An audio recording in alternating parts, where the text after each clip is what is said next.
Hello everyone, welcome to the Concern Podcast, where we unpack political, socio-economic, and cultural stories shaping our world. I am Emmanuel Taban. Now, someone would say the new Chief of Defense Forces, the CDF, General Dr. Paul Nang Majok, is either overdoing his job or he's just excited about his new role because since he was appointed to take over the role of the CDF and an operational commander of the SSPDF structure, Nang seems to be so excited. He has been issuing so many directives, one after the other. And on this video, I want us to look at one of his recent directives and analyze it. But before we continue with this video, if this is your first time watching a video on the Concern Podcast channel, please subscribe, hit on the notification button, like, comment, and of course, if the videos interest you, why not share with your colleagues and your circle? It's a way of making the channel grow, and when it grows, it motivates me to make more videos back to back. And for those who have been supporting us, thank you so much and continue doing so. Now, as I said, that the Chief of Defense Forces, General Dr. Paul Nang, has been issuing so many directives, and the most recent ones are the ones that he issued while having a Thanksgiving parade at the SSPDF headquarters in Bill Farm. He issued like a series of directives that they among them includes a directive that actually re-emphasizes and orders for removal of checkpoints across the country. He issued a directive that would requires the head of units to actually submit ghost names in the army so that those who are serving in the army can actually get payment timely. He also made a directive where he banned the sale of food ratio that's supposed to be for the soldiers, and so many other directives. And the most important one on that day that he issued is he made a directive where he reiterated his commitment to fight those who have actually picked up arms against the government of the Republic of South Sudan. The SSPDF has declared war against those who pick up arms against the government of the Republic of South Sudan. And the most recent person that was included in that list is none other than Nhial Deng Nhial, the guy who recently defected from the SPLM party and formed his own political party, the South Sudan Salvation Movement. And in this video, I want us to look at that directive mostly, the one where he reiterated his commitment to fight those who have picked up arms against the government, and specifically Nhial Deng Nhial, who recently defected from the SPLM party. So, according to me, I think it's a high time for South Sudan, and this is both to the government and those who are in opposition to realize that, especially for the government to realize that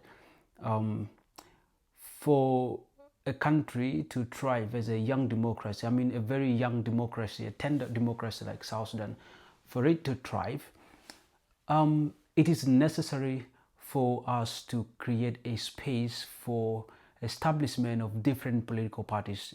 Or it is good for the country to embrace the idea of having a multi-party system in the country where each and everyone is free, if they can afford, to establish a political party that represents certain ideologies that they believe in. And that when these political parties are actually established, then we can have a kind of diverse ideas in the country. People can have a different ideas on how they want the country to be run.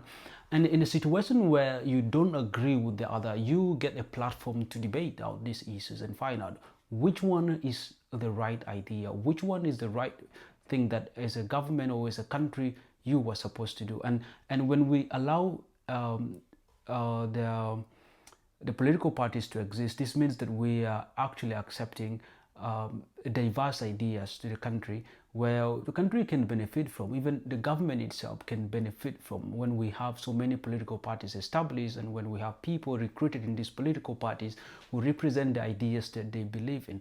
And when we have a platform where people can debate their ideas rather than doing it in a very, very rough way, I think we can have a society that can thrive. But also, it is important for those who are in the opposition to always realize that um, it's not always that when you don't agree with the government, you should pick up arms and just rebel against the government and fight back. I mean, if this was the best way, then I feel that the problem of South Sudan would have been solved a long time ago. We have had so many rebellions that have been, so many people have defected and go to the bush and fight the government. But where has that taken us?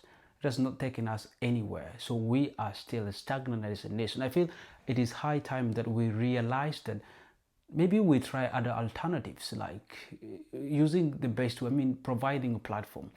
The Constitution of South Sudan provides for the Bill of Rights, which includes the freedom of association. You have the right to associate with whosoever you feel represents you ideology. You can associate with any political party you feel. You have the right, the Bill of Rights enshrine or constitute the freedom of speech. You can speak whatsoever you want, and it doesn't necessarily oppose one from. It doesn't restrict one from opposing the government. I mean, if the government feels that they have a policy, if they feel that they have an alternative way on how things should be done, and the other person does not agree, why not provide a platform where you can have a debate and interact about it and convince the people and convince the population that actually this is the idea that works, and that if the people believes that this is what works best, then the country embraces. The existence of different political parties in the country does not only benefit the other political party, it benefits the entire country, it benefits the government, because the government itself is not a custodian of knowledge. I mean, not everyone who knows how to do things are in the government. The other people who probably have the technical know-how, they have the expertise, they have the ideas, they have the knowledge on how things should be done, but they are not in the government. So if we provide alternatives, we provide some other ways where these people can be brought in and given a platform to bring out their ideas, I think it is so beneficial to the government, but also to the entire population. So I didn't read anywhere where the Nhial Deng Nhial actually confirmed that he is rebelling against the government. All I read is that he said he's going to work together with those in the opposition to make sure that the country can get back to where it should be. But I haven't read anywhere where he has rebelled against the government. Or maybe just I didn't read it, but if at all, I had previously that he issued an 8-page letter explaining the reasons why he's leaving the government or the SPLM party, and probably giving his alternative ideas. And if that is contained in that document, then I feel that the opposition need to realize that not every problem that they want to get solved can just be solved through picking up arms and rebelling against the government. But also the government must realize that the best way to have a country is to provide a platform where we can have diverse ideas and debate and see which one works best for the people.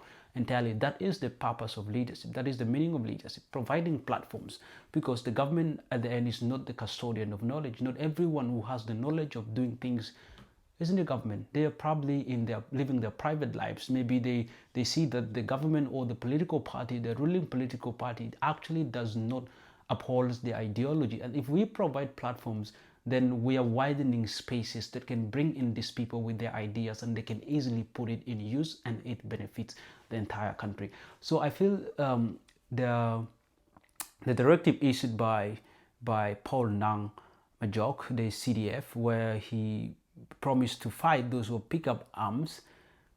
I mean, I feel I have a 50-50 kind of perspective on it, because one, I believe that it's not necessarily anyone who forms a political party which is different from the SPLM ruling party, then he is considered as an enemy.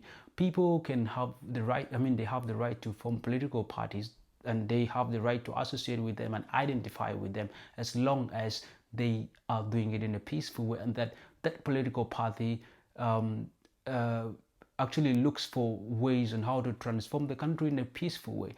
But also those who are trying to disagree with the government, it's not necessarily that they have to pick up arms and fight against the government. I don't think that is the right way.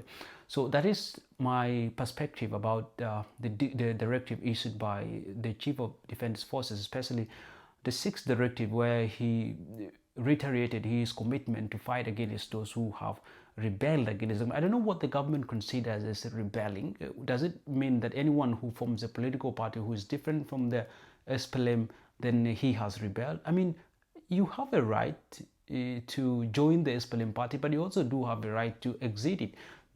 It's not a must that you have to stay there forever, but you should do it in a right and most peaceful way.